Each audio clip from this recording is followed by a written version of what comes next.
Good morning students. बेटा, लेखिका कृष्णा सोबती के द्वारा रचित मियां नसीरुद्दीन पाठ का आज हम अध्ययन कर रहे हैं, जिसमें लेखिका ने मियां नसीरुद्दीन का साक्षात्कार लेते हुए उसका वर्णन किया है। लेखिका कहना चाहती है कि जब वह एक दिन मटिया महल की तरफ से गुजर रही थी, तब अचानक से मटिया महल, जो कि मसीहों का और नानबाइयों का वहाँ से मोहल्ला गुजरता है, जिसमें वे कहती हैं कि उन्होंने उस गढ़ई मोहल्ले के पास से जब वो गुजरी, जो जामा मस्जिद के रास्ते में पड़ता है, लेखिका कहती है वहाँ पर उनकी नज़र अचानक से पटापट वाली आवाज़ पर पड़ी। पटापट जो आवाज़ आ रही थी लगातार, किसकी? रोटियां बनने की। लेखिका कहती है कि वह उस दुकान के पास गई, अचानक से देखा कि वह अंधेरी गली में, तंग गली में दुकान जो थी वह मियां नसीरुद्दीन की थी। मियां नसीरुद्दीन जो कि 56 प्रकार की रोटियां बनाने के लिए प्रसिद्ध थे। मियां नसीरुद्दीन चारपाई पर बैठे हुए अचानक आराम से बीड़ी जला रहे थे और बीड़ी पी रहे थे। लेखिका ने जैसे ही मियां नसीरुद्दीन को देखा, उनके चेहरे के तेवर और उनके चेहरे पर निरंतर रोटियां बनाने का जो अभ्यास था, वह देखकर लेखिका उनसे साक्षात्कार किए बिना नहीं रह सकी। लेखिका कहती है, मियां नसीरुद्दीन ने उन्हें देखते हुए कहा कि क्या चाहिए आपको, ज़रा फरमाइए तो सही। तभी लेखिका झिझक पड़ी और लेखिका ने भी उनसे सवाल जवाब पूछना शुरू कर दिया। लेखिका कहती है, अगर आपके पास वक्त हो तो क्या हम आपका साक्षात्कार ले सकते हैं?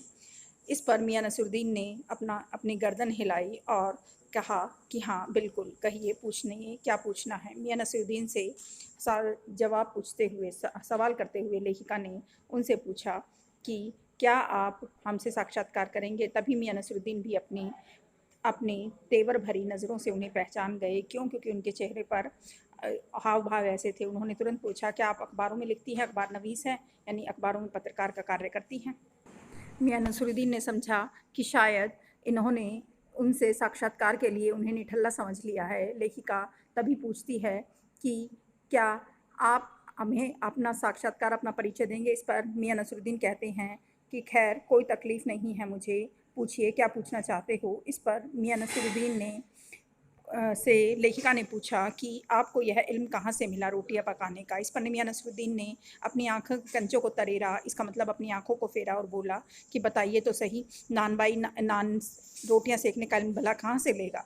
अगर नगीना सास को ये पूछा जाए, आईना सास को ये पूछा जाए, मीना सास को यह पूछा जाए, या तेली तंबोली को यह पूछा जाए कि वह सीखने कहाँ जाता है, तो बताइए वह क्या जवाब देगा? इसका मतलब है, उनका कहने का मतलब है कि यह पेशा जो है वह सीखने के लिए उन्हें कहीं जाना नहीं पड़ा। इस पर उन्होंने कहा, यह इल्म तो उन्होंने अपने उस्ताद यानी अपने वालिद यानी अपने पिता से सीखा है। मतलब कि घर से निकले कि कोई पेशा अख्तियार करना है, इसका मतलब उन्होंने कभी घर से नहीं निकले, बल्कि उनके पिता ने ही उन्हें यह पेशा। इस प्रकार मियां नसीरुद्दीन बताते हैं कि जो बाप दादा का हुनर, जो उन्होंने अपने बाप दादा से पाया है, वही हुनर उन्होंने अपने पेशे के रूप में अपनाया है।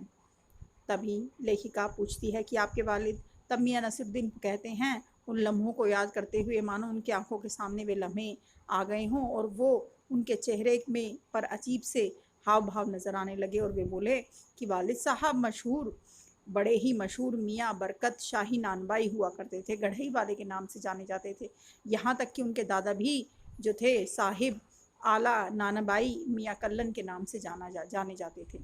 इस पर लेखक कहते हैं कि आपको इन दोनों में से किसी न किसी की कोई ऐसी नसीहत याद है? तब अचानक से मियां नसीरुद्दीन कहते हैं, नसीहत काहे की मियाँ, काम करने से आता है, नसीहतों से नहीं आता। बजा फरमाया। लेखिका कहती है कि आपको कुछ तो नसीहत आपके वालिद या आपके दादा साहब ने दी होगी। तभी मियां नसीरुद्दीन जी कहते हैं कि जल्दी जल्दी में अपने बीड़ी का कश भरते हुए कहते हैं कि क्या नसीहत देंगे? क्या पढ़ाई कोई सीखने से आती है? जैसे ही उस्ताद कहता है कि बोलो अलिफ बे ते जीम, बच्चा भी वैसे ही पीछे पीछे बोलने लगता है। उस्ताद की नसीहतों से पर नहीं चला जाता, बल्कि जो वह सिखाता है वह सीखता चला जाता है अब, और उसके सिर पर हाथ रख देता है। इस तरह शागिर्द जो चुपचाप जो उसका उस्ताद कहता है वही कहता चला जाता है। इस बीच तभी अचानक से लेखिका कहती है कि मीर साहिब की आवाज़ देते हुए मियां नसीरुद्दीन ने उन्हें बुलाया, यानी बीच में टोकने लगे। मीर साहिब को पुकारे जाने पर अचानक से मीर साहिब ने कहा कि अभी लौट कर आएंगे और फिर बताएंगे। तभी मियां नसीरुद्दीन ने भी सिर हिलाते हुए मुस्कुराते हुए कहा, हाँ हाँ, तो पढ़ाई की बातें हो रही हैं, तो चलिए बताते हैं। बच्चा अगर मदरसे में जाएगा ना तो वह कच्ची में बैठा और ना वह पक्की में, तो बताइए कि वह कहाँ बैठेगा, और ना वह दूसरी में बैठा। इस पर उन जमातों का क्या हुआ, लेखिका ने पूछा। लेखिका के इसी सवाल को ले मियाँ नसीरुद्दीन ने उन्हीं के लिए प्रश्न के रूप में बताया। तो हाँ बताइए आप कि अब क्या हुआ उन 3 जमातों का। इस पर लेखिका कहती है, मेरी समझ से तो बाहर था उनका यह प्रश्न। अब मियाँ नसीरुद्दीन से लेखिका ने पूछा, क्योंकि कल्लन के पोते थे वे, तो बड़े ही तेज थे, मंजे हुए थे। उन्होंने खिलखिलाते हुए हंसते हुए कहा, तो हाँ बताइए क्या हुआ उनका। उन्होंने कहा तुरंत ही कि अभी मतलब मैं साफ़ किए देता हूँ, ज़रा सी देर की तो मान लीजिए अगर हम बर्तन धोना ना सीखते, भट्टी बनाना ना सीखते, तो क्या हम सीधे नानबाई बन जाते। इसका तात्पर्य ये है कि पहले हमने बर्तन धोए होंगे, भट्टी बनाना सीखा होगा, भट्टी जलाना सीखा होगा, तभी तो हम नानबाई बने होंगे। अर्थात बच्चे को भी इसी प्रकार से छोटी छोटी तालीम दी जाती है, बच्चा तालीम पाकर ही आगे बढ़ता है। इसका तात्पर्य उनका कहने का मतलब ये था कि साहब तालीम भी कोई चीज़ होती है। इसका मतलब क्या है, ये तालीम उन्होंने बचपन से पाई है। जैसे बच्चे को बचपन से ही पढ़ना लिखना सिखाया जाता है, अलिफ बे ते जीम आदि सिखाया जाता है, उन्होंने भी यह तालीम बचपन से ही पाई है। तभी मियाँ नसीरुद्दीन बोले जोश में आते हुए कि अगर हमने खोमचा न लगाया होता तो क्या यहाँ बैठे होते। अर्थात मियाँ नसीरुद्दीन को अपने खोमचे लगाने वाले दिन याद आ गए। वे उन दिनों में भटक गए जब वो खोमचा लगाया करते थे। इसका तात्पर्य लेखिका कहती है कि क्या नानबाई क्या, क्योंकि लेखिका जो थी वह अब कुछ दूसरी बात पलटने की कोशिश करती है और वह कहती है कि क्या यहाँ और भी कोई नानबाई है। तभी मियाँ नसीरुद्दीन बोले बहुतेरे हैं, लेकिन ख़ानदानी तो केवल और केवल हम ही हैं।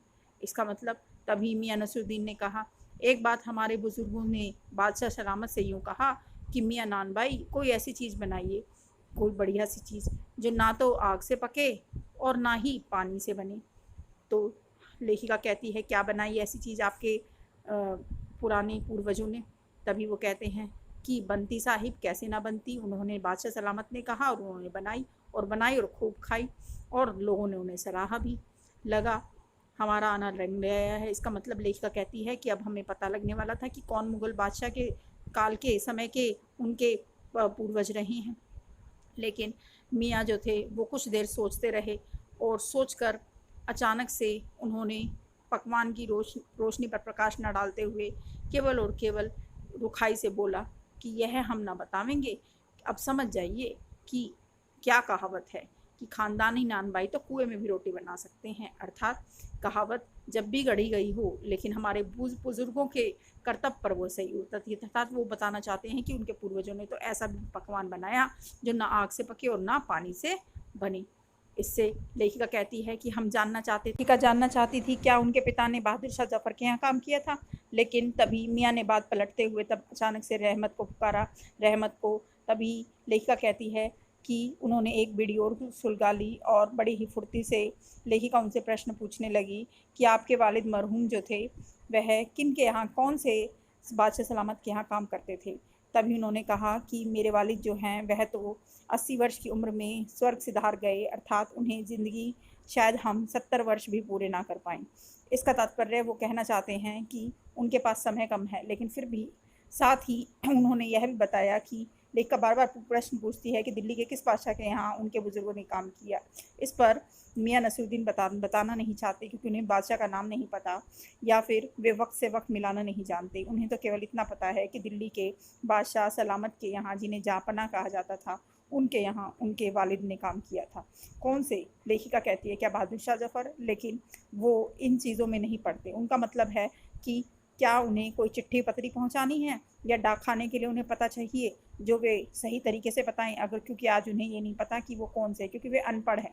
मियाँ नसीरुद्दीन को सिर्फ़ और सिर्फ इतना पता है कि उनके वालिद ने कार्य किया है और वह बादशाह सलामत के यहाँ काम किया है। के बार-बार पूछने पर मियाँ नसीरुद्दीन ने बब्बन मियाँ को बुलाना शुरू कर दिया कि आओ मियाँ, बब्बन मियाँ, ज़रा भट्टे तो सुलगा लो। तभी लेखिका ने पूछा कि उनके बेटे बेटियों के बारे में लेखिका जानना चाहती थी कि वे क्या करेंगे, वो क्या कर रहे हैं। लेकिन तभी उन्होंने कहा कि ये सारे के सारे मेरे शागिर्द हैं और इन्हें मैं काम भी कराता हूँ, सिखाता भी हूँ। 2 रुपए मन आटे की मजदूरी रोज़ मैं देता हूँ इन्हें रोटियाँ पकाने के लिए। इस तरह से लेखिका उनसे उनके बेटे-बेटियों के बारे में नहीं पूछ पाई, क्योंकि उनका तुनक मिजाज देखकर लेखिका को लगा कि अब बेकार है बोलना। इस पर उन्होंने अपनी सभी रोटियों के नाम भी गिनवा दिए कि वे कैसी-कैसी रोटियाँ बनाते हैं। बाकरी खाना, शीरमला, शीरमाल, ताफ़तान, बेसनी, खमीरी, रुमाली, गाव, दीदा, गाज़बेन आदि आदि, ना जाने कितनी ही प्रकार की रोटियाँ बनाते हैं। महीन, बारीक, कुछ अलग तरह की। एकाएक मियाँ की नाकों में एक आग सी कौंध गई। क्यों? क्योंकि एक लंबी सांस भरी और उनके दिमाग में गुमशुदा यादें ताज़ा होने लगीं।